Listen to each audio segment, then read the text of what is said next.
মাত্র ২ বছরের ব্যবধানে প্রবাসীর সচ্ছল পরিবার এখন প্রায় নিঃস্ব।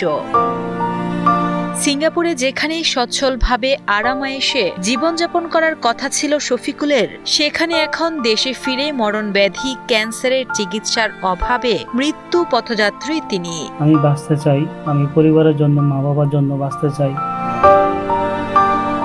প্রবাস ফেরত শফিকুলের মরণব্যাধির চিকিৎসা করাতে গিয়ে পরিবারের যা কিছু সহায় সম্বল ছিল সব শেষ করে এখন প্রায় পথের ভিখারি। অবস্থা এতটাই খারাপ যে অর্থাভাবে করাতে পারছেন না পরবর্তী চিকিৎসাও।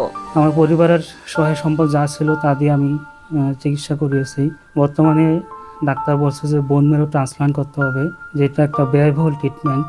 ডাক্তার বলছে যে এতে প্রায় 40 লাখ টাকার মতো খরচ হবে, যেটা আমার পরিবারের পক্ষে এই ব্যয় বহন করা সম্ভব না। আমি সুস্থ হয়ে স্বাভাবিক জীবনে ফিরতে চাই।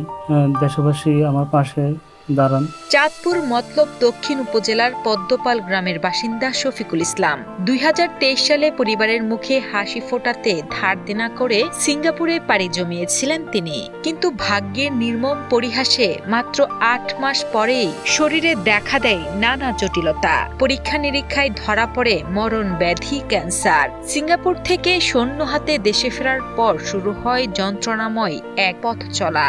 সুস্থ হতে একে একে নিয়েছেন ২২টি কেমোথেরাপি। পরিবারের জমানো টাকা, স্বর্ণালংকার আর পৈতৃক জমি বিক্রি করে ইতোমধ্যে খরচ হয়েছে প্রায় ১৮ থেকে ২২ লাখ টাকা। শফিকুলের সুস্থ হওয়ার লড়াইয়ে পরিবারটি এখন একেবারেই নিঃস্ব। যাই কিছু আসলে জায়গা বিক্রি করে আসে, বিক্রি করে চিকিৎসা করছে। জায়গা নিয়ে যে টাকা পয়সা অনেক টাকা গেছে, আমাকে ২০-২২ লাখ টাকার মতো গেছে। চিকিৎসকের পরামর্শ অনুযায়ী শফিকুলকে পুরোপুরি সুস্থ করতে হলে দ্রুত করতে হবে বোন মেরু ট্রান্সপ্লান্ট, যার জন্য প্রয়োজন অন্তত ৪০ লাখ টাকা। সহায় সম্বল হারানো একজন কৃষক বাবার পক্ষে এই বিশাল অঙ্কের টাকা জোগাড় করা এখন আর কোনোভাবেই সম্ভব নয়। তাই সন্তানকে বাঁচাতে সরকার সহ সমাজের বিত্তবানদের কাছে আর্থিক সহযোগিতার জন্য আকুতি জানান এই হতভাগা বাবা। ডাক্তাররা বলছে যে বোন মেরু ট্রান্সফার করেন, তাহলে ৪০ লাখ টাকা মতো লাগবে। ৩-৪ লাখ টাকা ভাগ করছে, বাকি টাকা তো ভাগ করতে পারতেছি না। দেশবাসীর কাছে আহ্বান করবো, আল্লাহ বাসায় সবাই খেয়াল করলে আমি চিকিৎসাটা করতে পারি।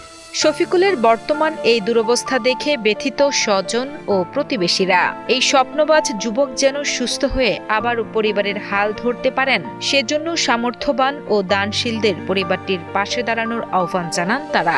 যুবক ছেলে ওর একটা ভবিষ্যৎ আসলে সবাই সহযোগিতা করে, বা ওনার পক্ষে, বাপের পক্ষে বা ওনার আত্মীয়স্বজন গার্ডিয়ানের পক্ষে সম্ভব না একা খরচ বহন করা। সবাই যদি একটু সহযোগিতা করেন তাহলে সুস্থ এসে আমাদের মাঝে ফিরে আসবে।